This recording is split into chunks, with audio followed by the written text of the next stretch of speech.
Hello అండి, నమస్తే. Welcome to star and home. ఇవాళ మన వీడియోలో అయితే ఒక సరికొత్త రెసిపీతో అయితే మేము ముందుకు వచ్చానండి. స్వీట్ రెసిపీ అండి. అప్పటికప్పుడు అయితే 10 నిమిషాల్లో అయితే ప్రిపేర్ చేసుకోవచ్చండి. ఇంటికి బంధువులు వచ్చినప్పుడు ఏదైనా స్వీట్ చేయాలి అనిపించినప్పుడు ఇలా అయితే ట్రై చేయండి. ముందుగా మన వీడియోకి అయితే ఒక లైక్ అయితే ఇవ్వండి ఫ్రెండ్స్. ముందుగా ఒక బౌల్ అయితే తీసుకోవాలి. అందులోకి అయితే 2 కప్పుల దాకా గోధుమ పిండి లేదా మైదా పిండి అయినా వేసుకోవచ్చు. ఇక్కడ నేను 1 కప్పు గోధుమ పిండి 1 కప్పు మైదా పిండి అయితే తీసుకుంటున్నానండి. చూడండి, ఇలా మొత్తం పిండినంతా ఒక మెజర్మెంట్ కప్ తో అయితే మెజర్ చేసుకోండి. ఇలా 2 కప్పుల పిండిని తీసుకున్న తర్వాత చిటికెడంతా సాల్ట్ వేస్తున్నాను. మనం స్వీట్ రెసిపీలోకి ఒక చిటికెడంతా సాల్ట్ వేసినట్లయితే మంచి రుచి అయితే ఉంటుందండి. చూడండి, 1 కప్పు దాకా నీళ్లను అలానే 1 కప్పు దాకా పాలను అయితే వేసుకుంటున్నానండి. అలానే 2 టేబుల్ స్పూన్ల దాకా కొద్దిగా క్రిస్పీగా ఉండడం కోసమని 2 టేబుల్ స్పూన్ల దాకా బియ్యం పిండిని అయితే వేసుకుంటున్నాను.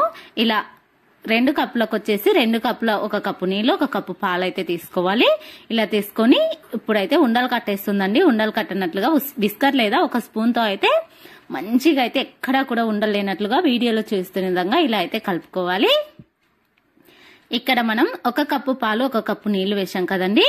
ఇంకొక మామూలుగా అయితే చూసి నీళ్ళని అయితే వేసుకోండి. కంపల్సరిగా 2.5 కప్పులు నీళ్ళు అయితే కంపల్సరీ పడతాయండి. 1 కప్పు నీళ్లు 1 కప్పు పాలు 2 కప్పులు అవుతాయి కదండి. ఇంకొక 1/2 కప్పు దాకా నీళ్ళైనా పాలైనా వేసుకోండి. ఇప్పుడు మనం ఆ బ్యాటరీని అయితే పక్కన పెట్టుకోవాలి. ఇప్పుడు మనం ఇంకొక బౌల్ తీసుకొని 2 కప్పుల పిండికి వచ్చేసి 2 కప్పుల బెల్లం తురుమును అయితే వేసుకోవాలి. 2 కప్పుల బెల్లం తురుము వేసుకొని 2 కప్పుల దాకా నీళ్ళని అయితే వేసుకోవాలి. ఇలా చక్కగా కలిసేటట్లుగా కలుపుకోవాలి. ఇప్పుడు స్టవ్ ఆన్ చేసి మంచిగా బెల్లం మొత్తం కరిగేంత వరకు అయితే కరిగించుకోవాలండి. అలానే ఇలా ఫ్లేవర్ కోసం ఇలాచి పౌడర్ లేదా ఇలాచిని అయితే దంచి వేసుకోవాలి.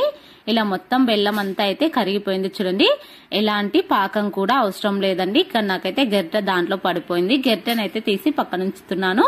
చూడండి, ఇలా జస్ట్ జిగురుగా అయినట్లయితే చాలండి. ఎలాంటి పాకం కూడా అవసరం లేదండి. ఇప్పుడు మనం ఫిల్టర్ అయినా చేసుకోవచ్చండి. లేదంటే ఏమీ నలకలు లేనట్లయితే ఇంకా ఏం అవసరం లేదండి. ఇప్పుడు ఈ బెల్లం సిరప్ ని పక్కనుంచుకొని ముందుగా ప్రిపేర్ చేసుకున్న పిండిని అయితే ఒక గుంట గట్టెతో అయితే డీప్ ఫ్రైకి సరిపడా ఆయిల్ పెట్టుకొని ఆయిల్ కొద్దిగా మీడియంగా హీట్ అయిన తర్వాత కొద్దిగా వీడియోలో చూస్తున్న విధంగా ఆయిల్లో అయితే డ్రాప్ చేసుకోవాలండి. ఇక్కడ మీకు ప్యాన్ లో ఎన్ని పడితే అన్ని మాత్రం వేసుకోవాలండి. గుంట గట్టెను వచ్చేసి మామూలుగా గిన్నెకైతే ఇలా ఆనించినట్లు అయినట్లయితే మనకు చుక్కలుగా అయితే ఆయిల్లో డ్రాపులుగా అయితే పడిపోదండి. పిండి వచ్చేసి ఇలా మొత్తం మనకి ఎన్ని ప్యాన్ లో పడితే అన్ని అయితే ఈ విధంగా వేసుకోవాలి. వేసుకొని వెంటనే తిప్పేనట్లుగా 1-2 నిమిషాలు అలా వదిలేసి మనం ఇప్పుడు ఒక గరిటెతో అయితే మళ్ళీ తిరగేసి అయితే మంచి కలర్ వచ్చే వరకు అయితే కాల్చుకోవాలి. చూడండి, ఇక్కడ మనం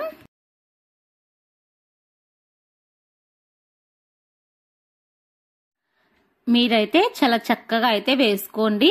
నాకైతే ఇక్కడ షేప్లు అయితే మారిపోయాయండి. కొద్దిగా బ్యాటరీ వచ్చేసి దోశ బ్యాటరీ ఏ విధంగా ఉంటుందో అదే విధంగా అయితే కలుపుకోవాలి. చూడండి, మంచిగా అయితే ఇలా చక్కగా కలర్ వచ్చే వరకు వేయించుకున్న తర్వాత ఇంకా వీటిని తీసి వేడి పాకంలోకి వేసేయడమేనండి. చాలా అంటే చాలా రుచిగా ఉంటాయండి. నోట్లో వేసుకుంటే అలా కరిగిపోతాయండి. చూడండి, చక్కగా కలర్ వచ్చే వరకు అయితే మంచిగా కాల్చుకోవాలండి. వీటిని ఇలా జస్ట్ 1-2 నిమిషాలు వదిలేసామనుకోండి పాకాన్ని మొత్తం అబ్జర్వ్ చేసుకుంటాయండి. పాకం మనం మెజర్మెంట్ తో ఖచ్చితంగా కొలుసుకొని వేసుకున్నట్లయితే పాకం ఏమీ ఎక్కువ కాదండి. పర్ఫెక్ట్ గా అయితే సరిపోతుంది. 1-2 నిమిషాలు వదిలేసిన తర్వాత అయితే ఇప్పుడు మనం చూద్దామండి.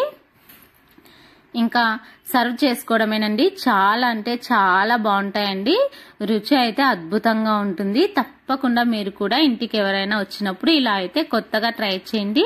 చాలా సింపుల్ గా అయితే అయిపోతుందండి. పిల్లలు ఏదైనా స్వీట్ తినాలి అనిపించినప్పుడు కూడా ఇలా అయితే కొత్తగా ట్రై చేయండి. చాలా అంటే చాలా రుచిగా ఉంటాయండి. ఇలా గోధుమ పిండి బెల్లంతో అయితే చాలా అంటే చాలా రుచిగా సింపుల్ గా ఇంటికి ఎవరైనా వచ్చినప్పుడు ఇలా కొత్తగా ట్రై చేసి పెట్టామనుకోండి వాళ్ళైతే షాక్ అయిపోతారండి. అంత రుచిగా ఉంటాయండి. చాలా స్మూత్ గా నోట్లో వేసుకుంటే కరిగిపోతాయండి. అంత బాగుంటాయండి. తప్పకుండా ట్రై చేస్తారు కదా. మీరు ట్రై చేసి మీకు ఎలా వచ్చిందో కూడా కామెంట్ సెక్షన్ లో తెలియచేయండి. మరి ఈ వీడియో గోధుమ పిండి మైదా పిండితో చేసిన స్వీట్ రెసిపీ మీకు నచ్చినట్లయితే లైక్ చేయడం మర్చిపోకండి. Thanks for watching.